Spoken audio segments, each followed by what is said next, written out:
ఎవరే? ఎవరో కలవాలమ్మా. నా వెంటబడి చిట్టామని చెరువు చక్కమే బరు, చిట్టామని చెరువు చక్కమే బరు అంటున్నా. అమ్మా అసలే రౌడీలే, ఎందుకే వాళ్ళతో నీకు? రౌడీలు అమ్మా, ఇలాంటి రౌడీలు నా మంటపుతో ఎంతమంది కట్టేశాను అమ్మా. అమ్మా సరే కానీ ఎంతసేపు నీ ఆట పాటేనా నా మాట ఉన్నట్టుకుందా? ఏం మాట అమ్మా? ఏ మాట?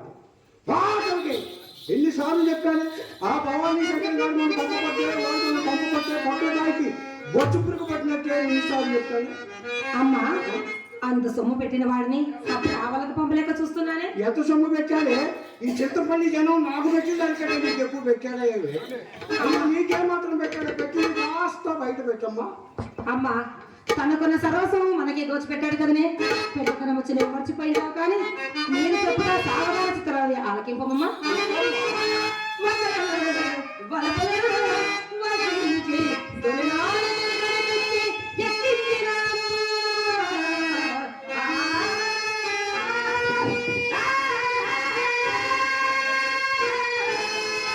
అమ్మా పిచ్చి అంటే ఇది కాదమ్మా. నా కాలంలో కొమ్మినేని సుబ్బారావు గారికి ఎక్కించే పిచ్చి. శివరాత్రి ఉత్సవాలు జరుగుతున్నాయి, ఆడికి బాధ్యులు లోపల పెట్టి తాళం వేస్తే నది గంట ఉత్తల్లో నడిపొట్టు లేకుండా కళ్ళు వేసేటప్పుడు కారం కూర్చో నా కోసం కనిపెట్టుకుని ఉండేది. పిచ్చెక్కించడం అంటే అది. మరి ఇది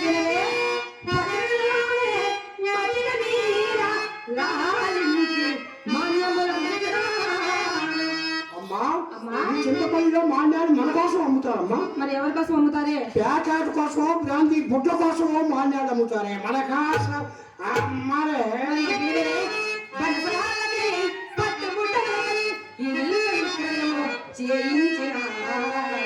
అమ్మా కింద బండలు పైన కప్పు లేదు విక్రయం చేస్తే 3 రోజులు సాధన ఖర్చులు కదా.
ఇది నీ దగ్గర ఉన్న రోడ్డు నీ శ్రీరంగం నుంచి చెప్తున్నావు కాకుండా నీ అందము నీ చందము నీ విద్య నీ తెలివి ఈ కాస్త లోటు లేకపోతే ఈ బాటికి పొందలేంటమ్మా కోట్లు గడించకపోతున్నాము.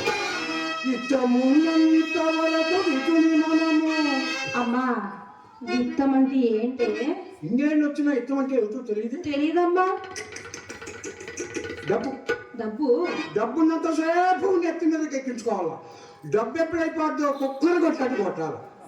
అమ్మా కుక్క అంటున్నావమ్మా, నాకు ఒక చిన్న సందేహం. నా కాలంలో కాదమ్మా, మన ఇంటి కుక్క, పక్కింటి కుక్క, ఎదురింటి కుక్క, పొరిగింటి కుక్క, పొరిగింటి కుక్కను కొట్టు ఊరికే ఉంటారు కదనే. పొరిగింటి కుక్క చూడమ్మా, నా కాలంలో మొగుడు పిల్లలు ఒక మంచం మీద పడుకొని వచ్చేదాన్ని కాదు. ఇక నా డ్యూటీలాగా పనిచేసేదాన్ని. మన ఇంటికి వచ్చే కస్టమర్స్ ఎవరెవరో తెలుసమ్మా? రాజులు, రారాజులు, విజులు, డాక్టర్లు, యాక్టర్లు, డైరెక్టర్లు, ఓనర్లు, కేనర్లు,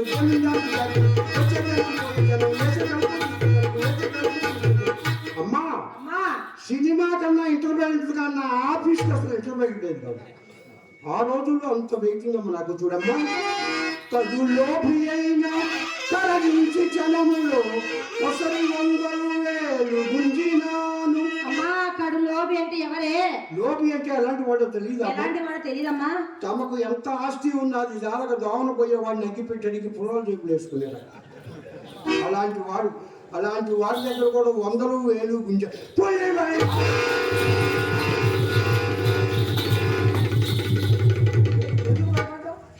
ఎందుకు భయపడ్డావు? సడన్ గా పులి అంటే భయం కాదమ్మా. పులాని మొక్కవా లేనిపోయింది. చింతపల్లి జనాన్ని చూసాము భయపడాలి. ఊరి పేరు చింతపల్లి కదా. అందరూ ఊరు మొత్తం సంఘాలు వేసుకుని ఎంతో గొప్పగా కార్యక్రమాన్ని ఏర్పాటు చేశారు. పులి అంటే నిజంగా పులి కాదమ్మా, మన మధ్యనే ఉంటారమ్మా. పసందరం బట్టలు వేసుకుని ఊళ్ళో బాంబులు వేసుకోమని చెప్పాలి, ఊరు పేరు తిరుగుతారు. అలాంటి వాడిని కూడా కుక్కని చేసి వాకిట్లో కట్టేశారు. చూడమ్మా, పరమనైష్టికుడైన పరమేశి.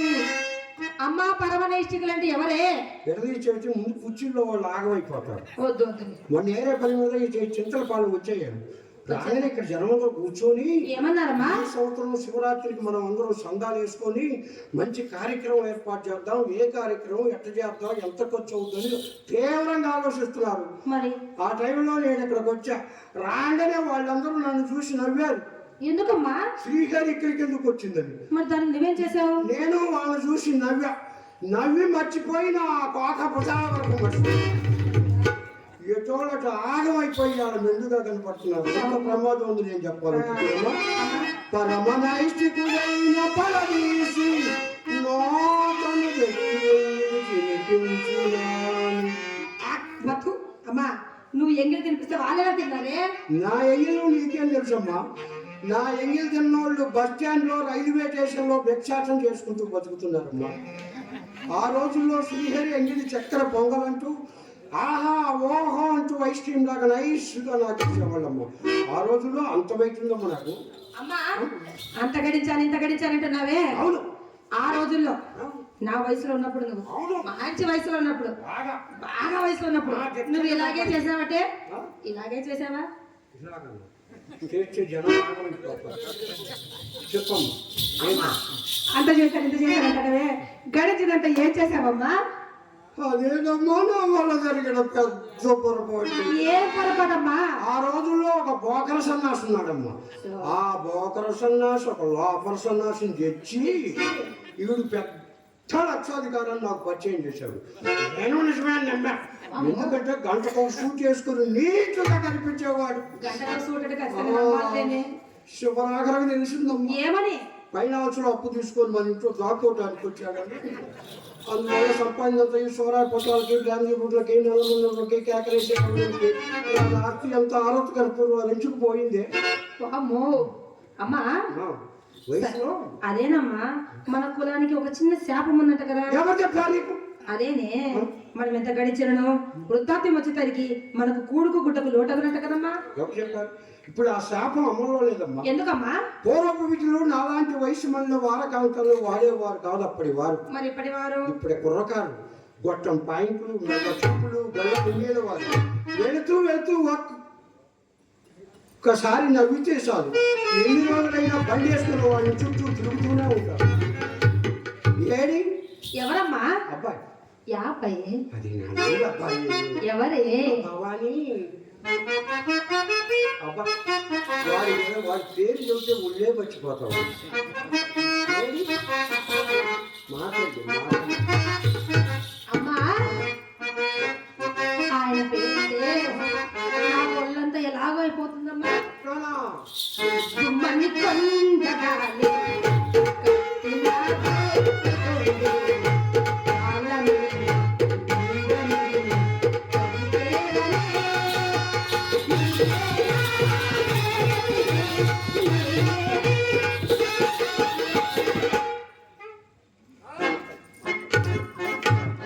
వాడి పేరు చెబితే ఒళ్ళు మర్చిపోతావమ్మా. వాడు వచ్చి ఏదో నాలుగు మాయ మాటలు చెబుతాడు. నువ్వు కళ్ళు మూసుకొని ఒళ్ళప్ప చెబుతావు. వాడు వచ్చినప్పుడు నీకు ఆ కాస్త పూర్తి చేసుకొని పోతాడు. ఇది వాడు తంతు అన్నట్టు. ఏడి? ఎవరే? అదే అబ్బాయి. చెప్పా కదని ఎవరైనా సొమ్ము అడిగారంట తప్పకుండా తెస్తారని చేతులు చేసి ఉట్టి అమ్మా వాడి తెచ్చి నీ దోషంతో పోస్తాడు. నువ్వు నా సంచిలో పోయి చెప్పటానికి వాడి కన్నా సిగ్గుండాలా, ఇంటానికి నీ కన్నా సిగ్గుండాలి. ముత్యాల సత్యం గారు నన్ను సంతకాడు ఆశించుకొని 3 గంటలు వదిలిపెట్టాడు. పనికి మాలినోడికి 50,000 చేపొద్దులు ఇచ్చాడు. ఏం చేయాలో అర్థం కాక నన్ను వేసుకున్నాడు. ఇంతకు ముందంటే సైకిల్ షాప్ ఉందే, అప్పుడు తెచ్చాడు కావాల్సినంత డబ్బు.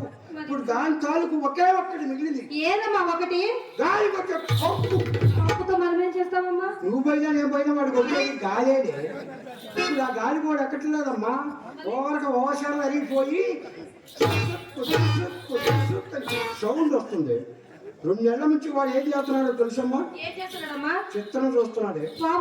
వాడికేం పోయే కాలం వచ్చిందో నిన్నటి నుంచి నన్ను కూడా చూస్తున్నాడే. ముగ్గురిని వాటేసుకొని మిరవ దాట్లో పడుకుంటే సగం అవుతుందని వాడు ఉద్దేశం. ఇంతటితో బుర్రతోకుడు పెట్టి సాగరంపు లేదా నాకు వదిలిపెట్టిన మనం చూపుతా క్షణాలు చక్కకి. నీవంతటి దాని వేలేనే నువ్వు అంత పని చేయకే. నేనే చెప్తా కదా. నిజంగా చెప్తానమ్మా. గ్యారంటీ చెప్తా. అదే ఏమని చెప్తావు? ఏమండి భవానీ శంకరం గారు, డబ్బుంటే మీ ఇంటికి పోండి, డబ్బు లేకపోతే మా ఇంటికి రోకల బండి ఇరిగిందా? డబ్బు లేకపోతే పనికి మాని మనకెందుకు? చింతపాడు ఊళ్ళో పెట్టుకుంటే అక్కడ పొలం రాయడు. డబ్బు ఇదివే నీకు అర్థం కాలేదే. కలిమిచ్చు పొలమిచ్చు కళ్ళ కావరమిచ్చు రంకు బొంకులు తీర్చు రాగి డబ్బు. ఊరించు మేరించు కుట్టించు దీవించు రమణాలకు ఇచ్చేది రాగి డబ్బు. డబ్బు లేకుండా కలియుగం గబ్బు గబ్బన్నారే. డబ్బు లేకపోతే కలియుగం గబ్బు పట్టిపోయేది. డబ్బు లేకపోతే అన్నదమ్ములే పలకరించుకునే ఏ గొంతులో వాడు ఆ గొంతులోకే పోతాడే పిచ్చివాడు. డబ్బు ఇదివే కాదే, మీ కాలానికి మా కాలానికి పలకరింపులో కూడా తేడా వచ్చింది. ఏం పలకరింపమ్మా? మా కాలం ఎలాగో తెలుసా? ఎలాగో? ఏం పిన్ని బాగున్నావా, బాబాయ్ బాగున్నాడా, పిల్లలంతమంది నిన్ను కొడుకు వాళ్ళు బాగా చూసుకుంటున్నారా, ఈ విధంగా పలకరించుకునేవారు అప్పటి వారు. మరి ఇప్పుడు వారు లేరమ్మా. ఏం వదిన చిన్న ఆపరేషన్ అయిందా, పెద్ద ఆపరేషన్ ఎక్కడ చేయించుకోవాలనుకున్నావు? డాక్టర్ గారు కుర్రోడే కారం పుట్లో పెట్టాడు, చేసినట్టే ఉండదు. లోపల పోవటం బయటకు పోవటం, లోపల పోవటం బయటకు ఉള്ള దగ్గర కూడా ఇదే పలకరింపు. ఒకే ఒక్క మాట చెబుతున్నా ఇను, డబ్బులుంటే మన ఇంటికి రమ్మను, లేకపోతే పొమ్మను. సరే అమ్మా చెప్తాది. ఏమని భవానీ శంకరం గారు, డబ్బులుంటే మా ఇంటికి రండి అని మా అమ్మ చెప్పమని చెప్తానమ్మా. నేను చెప్పమన్నాను, నీ మనసు పూర్తిగా మాత్రం చెప్పు. మా తల్లి నా వరాల తల్లి ఎంత బాగా చెప్పాడు. నేను కిందకు అవుతున్నా జాగ్రత్త. నేను వచ్చేటప్పటికి నువ్వు మనసు మార్చుకోవాలా, లేకపోతే చాలా తేడా అవుతుంది. సరేనమ్మా.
అన్నట్టు చెప్పాలని వచ్చిన వాటిని చెప్పలేదు. ఏమాటమ్మా? అదేనమ్మా, మన ఊరు అప్పారావు గారు లేరు? ఎవరే అప్పారావు గారు? వాళ్ళ అబ్బాయి సుబ్బారావు గారు. వాళ్ళ అబ్బాయి సుబ్బారావు గారు ఏం పోయారా? మరి వాళ్ళు పోయిన తర్వాత మనం ఉండి ఉపయోగం ఏముందమ్మా? అమ్మా, ఆయన వచ్చినప్పుడు కబుర్లు చేస్తాను. డాబా మీద నుంచి ఒక్కసారి వాళ్ళు చూపు చూడమ్మా. డాబా నుంచి వాళ్ళు చూపు ఎలాగమ్మా? వంకరగా చూడాలి. అదే వంకరగా అంటే ఎలాగా? మన వ్యాపారానికి సంబంధించిన చూపు. అది ఎలాగమ్మా? వంకర ఎక్కడ నువ్వు బాగా చూస్తున్నావు, భలే చూస్తావు. అమ్మ బాగుంటుంది.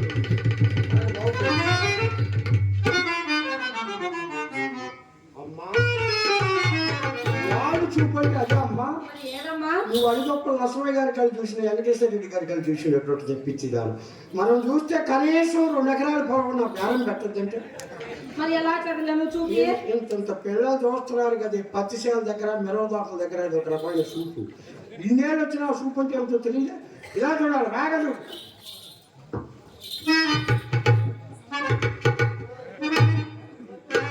ఇలా చూడాలి.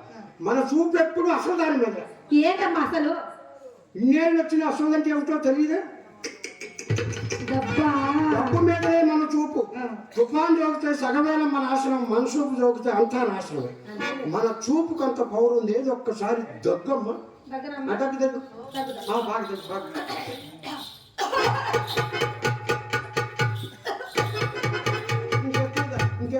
బాబు సందాలు ఇచ్చినోడు మా సందాలు మాకు ఇవ్వమంటారు. ఇట్లా తగ్గుతున్నారు కుర్రోళ్ళు నాటకాల దగ్గర రాము సందాలు ఇవ్వం ఫో అంటున్నారు. అయినా ఇవాళ కుర్రోళ్ళు కావాల్సింది ఏమిటి? రాను రానంటూ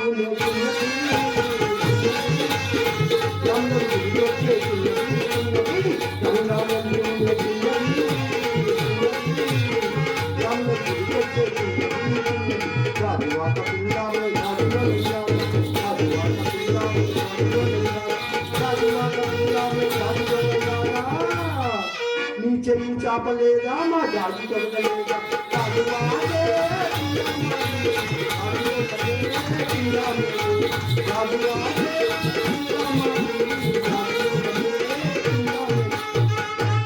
ఇది ముసలాళ్ళకి కావాల్సింది. కుర్రవాళ్ళకి కావాల్సింది ఏమిటి? ఏంటి?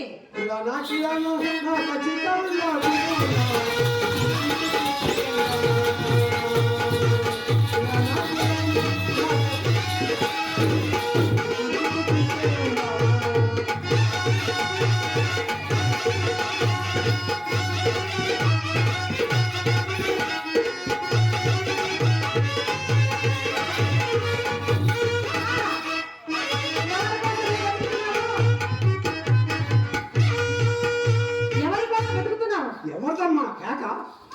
అమ్మా నీ మొహం దగ్గర ఇక్కడ బోని లేదు, బేరం లేదు, మూడు ముక్కలు ఆటాడుకున్నావు. అమ్మా అమ్మా నేను లోనికి వెళ్ళాను. రామ్మా మా తల్లి రావు. ఎవరు లేదు రామ్మా, ఎవరు లేదు.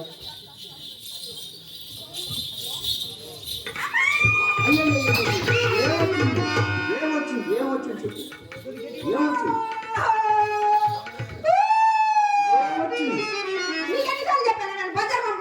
పంపిస్తే ఏమైందమ్మా? నువ్వు నన్ను బజార్ పంపించావా? ఈ ఊరు కుర్రాళ్ళందరూ నన్ను చూసి చెప్పడం పోమ్మ. ఎందుకు చెప్పు? ఈ ఊరు కుర్రాళ్ళందరూ నన్ను చూసి చిత్ర అమ్మాయి చేస్తుంది, చిత్ర అల్లరి పెడుతున్నారే. ఈ చింతలపాలెం కుర్రోళ్ళకి ఇంత వయసులో నువ్వు పనికి రాక నన్ను అడిగారా? అవునమ్మా. ఒకవేళ నా దగ్గర అనుభవం నేర్చుకొని నీ దగ్గరకు వస్తారేమో. అయితే అయ్యి ఉండొచ్చు.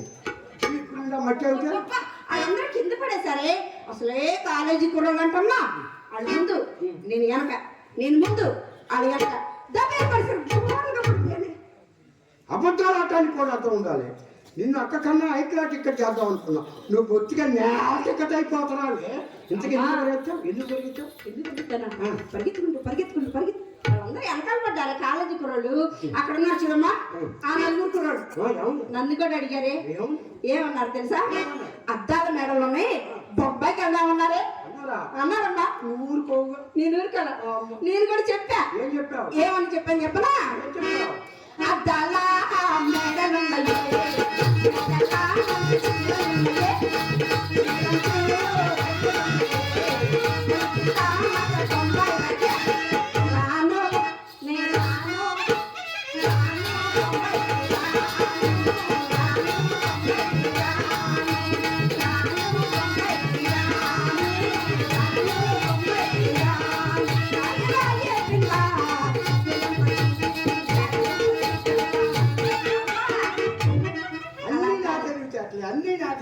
నువ్వు నేర్పించిన విద్యనే అమ్మా. మన ఇంటికి ఎవరు వచ్చారా? నేను కూడా వాళ్ళకి ఒక మాట చెప్పానే. ఏమన్నావు? నేను ఊరుకుంటాను అలా పాడితే. నేను కూడా ఇలాగానే ఏమన్నావు? ఎక్కడికి నీ పరుగు చెందుకని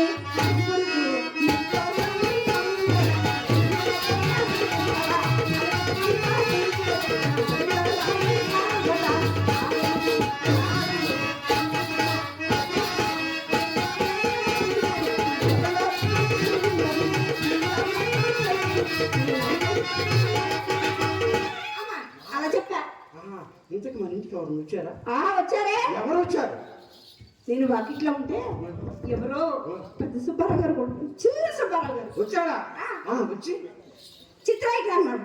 ఇంకా ఆవిడనా కింద నుంచి పైకి, పై నుంచి కిందికి. చూసాడా? ఏమన్నా చేశాడే? నన్ను ఏం చేయాల? నిన్నే చేస్తారంట. నన్ను వెనక వాళ్ళ బాబు ఏం చేయలేక ఎన్నికల పడ్డాడు. ఏడమొక ఏడవాళ్ళే అవుతుంది కానీ ఇంకా అవునాడమ్మా. అది అక్కని అడిగారే. అక్కని అడిగారా? నువ్వేమని చెప్పావమ్మా? అక్క మేడిపోయిన గదిలో చక్కగా మస్తాబత్తును చెప్పావా? మాటలు నువ్వు కూడా బాగా లైన్లోకి వచ్చావు, నువ్వు కూడా బాగా లైన్లోకి వచ్చావు. ఆ తర్వాత ఈ చిత్రపాలన వాడు తల మీద చేతులు పెట్టుకొని గీక్కుంటా తిరగబాకు. కాలేజీ కుర్రోళ్ళు శివరాత్రికి సెలవుల మీద వచ్చారు. వాళ్ళు ఎరగ చూసారా, ₹1 డబ్బులు ఇచ్చేవాళ్ళు దగ్గర చాలా జాగ్రత్తగా ఉన్నారు. అమ్మా మనకు బాగుపోయే రోజులు వచ్చినాయి అమ్మ, మనకు బాగుపోయే రోజులు. మాటలు మా వరాలమ్మ రామ్మ రామ్మ. అమ్మా మనకు బాగుపోయే రోజులు వచ్చినాయమ్మా. సుబ్బారావు గారు రాజు వచ్చాడు త్వరగా. ముస్తాబు గారి అమ్మ, ముస్తాబు గారి అమ్మా. ఈ పాడవృత్తి నేను చెయ్యనమ్మా. నా మాటినమ్మ, మంచి వయసు అమ్మ. వయసు పోతే మనం సంపాదించుకోలేవే. ఏ వ్యాపారం చేయాలన్నా పెట్టుబడి కావాలి, పెట్టుబడి లేని వ్యాపారం ఉందమ్మా. అమ్మా నీవెంత చెప్పినాను, నువ్వేమి చెప్పినాను? ఈ పాడవృత్తి నేను చెయ్యనమ్మా, చేయలేనమ్మా. నా మాటినమ్మ, రైతులకు ఎన్నో ఇబ్బందులు ఉన్నాయి, మనకి ఏ ఇబ్బందులు మాట్లాడమే. వాళ్ళకి వర్షం ఎక్కువైనా ఇబ్బంది, తక్కువైనా ఇబ్బంది. అలాంటి పరిస్థితులు మనకు లేవు. అమ్మా నా మనసు, నా తను అంతా శ్రీకృష్ణ పరమాత్ముడి మీదే లగ్నం చేశానమ్మా. ఈ పాడవృత్తి నేను చేయలేనమ్మా, చేయలేను. శ్రీకృష్ణ పరమాత్మ మనసు లయం చేయమ్మా. శరీరం నాకు వదిలిపెట్టి నేను చూసుకుంటా, అసలు ఆయన చూసుకుంటా. అమ్మా అసలు నువ్వు తల్లినేటే, నువ్వు తల్లివా? నన్ను కన్నావా? ఎక్కడైనా కొన్ని పెంచిదాము. నువ్వెందుకే బాధపడతావు? బాధపడాల్సిన వాళ్ళు కొంతమంది ఉన్నారమ్మా. మా వృత్తి ఇదేనని మనం చెప్పుకొని బతుకుతున్నామమ్మా. కానీ కొంతమంది అట్లా కాదమ్మా. ఒక్కొక్క ఆవుంది చూడమ్మా, చేసుకున్న ఆయన హాస్పిటల్లో అలాంటి ఉంచుకున్న ఆయన కోసం బస్ స్టాండ్లో కూర్చొని బాధపడుతుంది. ఇంకొక మహాతల్లి ఉందమ్మా, పొద్దున్నే లేచుదమ్మా, మొగుడు కాళ్ళకు దండం పెట్టుదమ్మా, పక్కింటి ఆయన కొండు కొట్టుదమ్మా. ఇలాంటి వాళ్ళు ఉన్నారే దేశాన్ని నాశనం చేయటానికి. మహాతల్లులే కాదమ్మా, మహానుభావులు కూడా ఉన్నారమ్మా. ఒక్కొక్క ఆయన ఇచ్చిన కట్నం చాలక చేసుకున్న పిల్లలకి ఇసనాలు తగలబెడతాడమ్మా. ఇంకొక ఆయన ఉన్నాడమ్మా, తాళి కట్టిన భార్యకి జాకెట్ ముక్క కొనిపెట్టాడు, మనకైతే పట్టు సీర కొనిపెడతాడు. అలాంటి వాళ్ళు సిగ్గుపడాలి, మనం కాదు. నా మాటినమ్మ. అమ్మా నీవెంత చెప్పినాను, నువ్వేమి చెప్పినాను? నీ వృత్తి చేయను చేయను చేయను. పిల్లలే నా మాట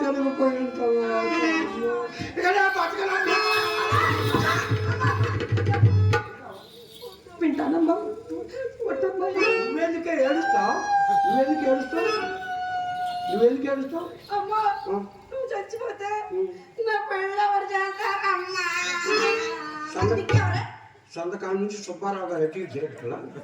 అవసరమైతే ఆయన చేసుకోవడం, లేకపోతే ఇక్కడ నుంచి చేయడం. కాదమ్మ నీకోసం. ఆ తర్వాత అన్నంతూ చెప్పటం మర్చిపోయాం. మొన్న హైదరాబాద్ వెళ్ళాగా అరుగుడు బ్రహ్మాంలో చుట్టుపక్కల ఇచ్చాడు. అబ్బో గుమ్మాయించుకోవడం ఇది మామూలు అవసరం కాదమ్మో. చూడమ్మ అబ్బో.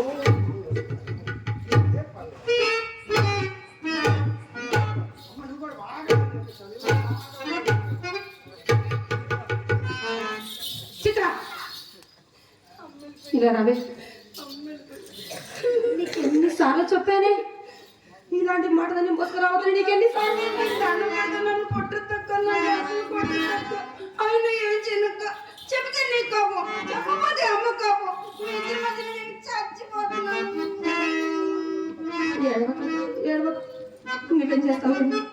ఇలాంటి రాయబారాన్ని మోసుకురావద్దు, అది నీకు కూడి పెట్టదు.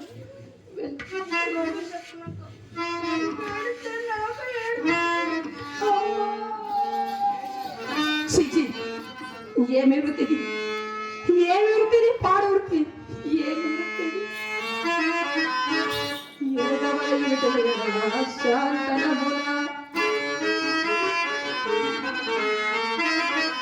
సందీపమైన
నా జీవితమే ఇలా మారెనా.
నా జీవితమే ఇలా